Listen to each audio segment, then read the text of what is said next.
Les derniers soldats français de l'opération Barkhane encore présents au Mali ont définitivement quitté le pays hier après 9 ans de présence dans le pays. L'Élysée a tout de même déclaré « La France reste engagée au Sahel, dans le golfe de Guinée et la région du lac Tchad ». Quel bilan de ces 9 années? On en parle avec notre invité, Sédik Abba, journaliste, écrivain, ancien rédacteur en chef central à Jeune Afrique, spécialiste des questions africaines, auteur de Mali, Sahel, notre Afghanistan à nous, point d'interrogation, paru le 11 mars chez Impact Éditions. Bonjour. Bonjour. Bonjour Sédik Abba et merci d'être avec nous ce matin sur Sud Radio. On va revenir sur ce titre, cette question que vous avez en titre de votre ouvrage, car il est intéressant ce titre. Mais d'abord, un mot sur le bilan. Marilyn en parlait effectivement. Alors le bilan, on peut le dire, 59 soldats français qui ont perdu la vie au cours de ces 9 années. 1 milliard d'euros dépensés au total. Est-ce que tout ça aura tout de même permis de lutter d'une certaine manière contre le terrorisme islamiste sur place ? Oui, ça a été utile. Le bilan économique est plus de 1 milliard. C'est 1 milliard par an, soit 8 à 9 milliards d'euros qui auront été dépensés. Et cette intervention a eu son utilité. Il ne faut pas le nier aujourd'hui. Lorsque l'armée française intervient en janvier 2013, c'était pour stopper l'avancée des groupes djihadistes sur le sud du Mali et pour libérer les grandes villes du nord du Mali. Ce travail a été accompli avec beaucoup de succès entre 2013 et 2014. On se souvient, à l'époque, l'armée française avait été accueillie avec des you-you. Et le président Hollande de l'époque avait même dit que c'était le plus beau jour à Tombouctou de sa vie politique. Les choses se sont compliquées à partir de 2014. Oui, parce qu'il y a eu une bascule. Ouais. C'est ça, il y a eu une bascule en 2014. Servan est devenu Barkhane. Et il n'y a pas eu que le changement de dénomination. Il y a eu aussi changement de mandat, puisque l'ambition était, avec Barkhane, de lutter contre le terrorisme sur l'ensemble du Sahel, environ 2,5 millions de kilomètres carrés. Pour donner un ordre de grandeur, c'est 5 fois plus vaste que la France, la partie qui devait servir à lutter contre le terrorisme. Et le pari était compliqué. Et finalement, ça ne s'est pas passé comme prévu, puisque le terrorisme n'a pas reculé au plan territorial. On a même l'impression qu'il est finalement qu'il est revenu en puissance d'une certaine manière. Absolument, en plus d'être revenu de l'extension au plan territorial, puisque aujourd'hui, comme l'a dit le président Macron, le terrorisme s'est étendu au pays du Golfe de Guinée et ces derniers temps, on a même assisté à une sophistication des attaques, notamment au Mali, où les groupes djihadistes ont été capables de monter 5-6 attaques simultanées, avec notamment souvent le cœur du pouvoir comme cible, comme on l'a vu à Kati, où c'est la résidence du président de transition Goïta qui a été attaqué par le groupe terroriste. Là, on est sur le bilan côté armée, lutte contre le djihadisme. Il y a aussi la question du bilan politique. La France souhaitait, eh bien, ça va avec bien sûr, mais stabiliser le Mali. Sur ce point, on a l'impression que c'est un peu plus un échec. Sédik Abba, le coup d'État 2020 est passé par là aussi. Non. Oui, absolument. L'échec au plan extra-militaire, au plan non sécuritaire et militaire est beaucoup plus important. Parce que on n'a pas privilégié les questions de gouvernance. Il y a eu 2 coups d'État au Mali, il y a eu un coup d'État au Burkina Faso, il y a eu un coup d'État en Guinée, même si ce n'est pas le Sahel. Et sur le plan du respect des droits de l'homme, sur le plan de la gouvernance tout court, la justice sociale, l'absence de détournement, tout ça, il n'y a pas eu d'avancée véritable depuis que l'opération Serval puis l'opération Barkhane s'est installée au Mali. C'est incontestable. En tout cas, la France n'avait pas d'autre choix que de partir du Mali, selon vous?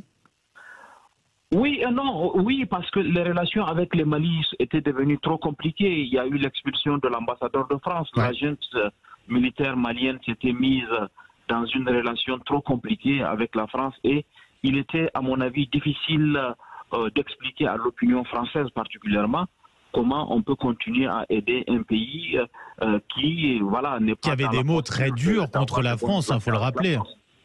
Pardon ? Qui avait des mots très durs, la junte militaire en place avait des mots très très durs vis-à-vis de la France, effectivement. Absolument, qui a expulsé l'ambassadeur de France, qui a eu des mots trop durs, qui a envers la ministre française de la Défense, à l'époque, Madame Parly.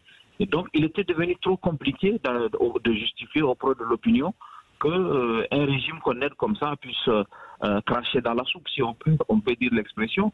Mais en même temps, ce qui, moi, en tant qu'observateur de ce qui se passe là-bas, il va être difficile de lutter contre le terrorisme sans le Mali. Parce que le Mali, c'est l'épicentre de la menace. Et c'est là que se trouvent aujourd'hui encore les groupes djihadistes les plus actifs. Comment donc conduire aujourd'hui, et c'est tout l'enjeu, comment conduire une lutte contre le terrorisme au Sahel en n'associant pas le Mali. Et ça, c'est un vrai défi, à mon avis, pour les mois et les années à venir. En même temps, le Mali s'isole de plus en plus, diabolisation de la France, relations très tendues avec les Nations Unies, l'arrestation de 49 soldats ivoiriens le mois dernier. On a l'impression que la junte malienne joue un jeu très dangereux finalement, non ? Oui, la liste n'est pas définitive. Bien sûr, ouais. Tension avec la CEDEAO, tension avec le Niger, retrait du G5 Sahel. Effectivement, le choix est un peu difficile à expliquer. Habituellement, quand on ouvre un front, on ferme un autre avant d'ouvrir. Mais là, la junte a choisi d'ouvrir plusieurs fronts à la fois, sans compter le front intérieur. Aujourd'hui, la liberté d'expression, la liberté tout court, les libertés ont reculé au Mali du fait de la junte, qui doit avoir sans doute son propre agenda. Et tout ça rend compliqué la situation de la lutte contre le terrorisme.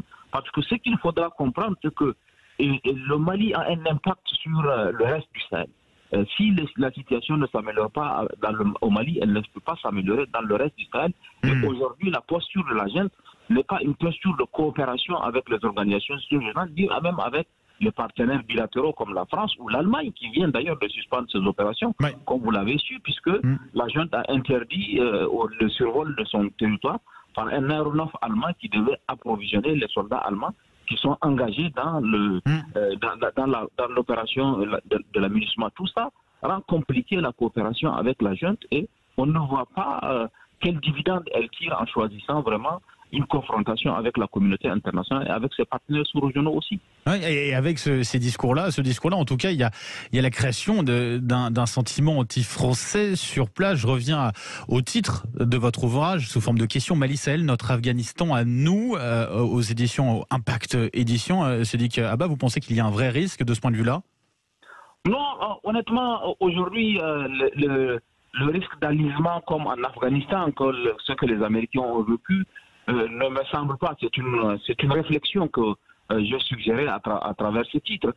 On n'aura pas terminé cet entretien sans évoquer la présence du partenaire russe et de Wagner. J'allais y venir justement, c'était ma dernière question pour le coup, Sédik Abba.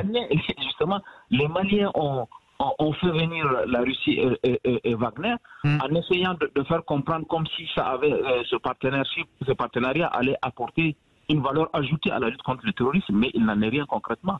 Et l'idée était de montrer que Barkhane a échoué. Maintenant, on a un nouveau partenaire on obtient plus de résultats sur le terrain.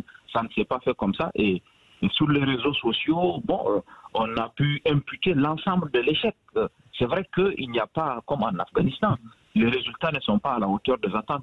En un mot, pour vous, le Mali, avec notamment Wagner, société privée russe, elle peut lutter contre le terrorisme seule ou pas ? Absolument non. Absolument non. Et la preuve a été apportée depuis que Wagner est venu. La situation sécuritaire au Mali ne s'est pas améliorée. Elle s'est même dégradée. Et le risque aujourd'hui, avec le départ du dernier soldat français, c'est que la situation va se dégrader dans la zone de 3 frontières, qui est aux confins du Niger, du Burkina et du Mali. Et puis ça va impacter le reste du Sahel et on va avoir des difficultés à obtenir davantage de résultats au Sahel et surtout au golfe de Guinée, notamment au Bénin et au Togo, qui viennent d'être régulièrement attaqués par les groupes terroristes. Sédik Abba, un grand merci en tout cas d'avoir été avec nous ce matin sur Sud Radio, journaliste, écrivain, spécialiste des questions africaines. Je rappelle le titre de votre livre, Mali Sahel, notre Afghanistan à nous, point d'interrogation, publié chez Impact Éditions. Merci à vous et très bonne journée, Sédik Abba.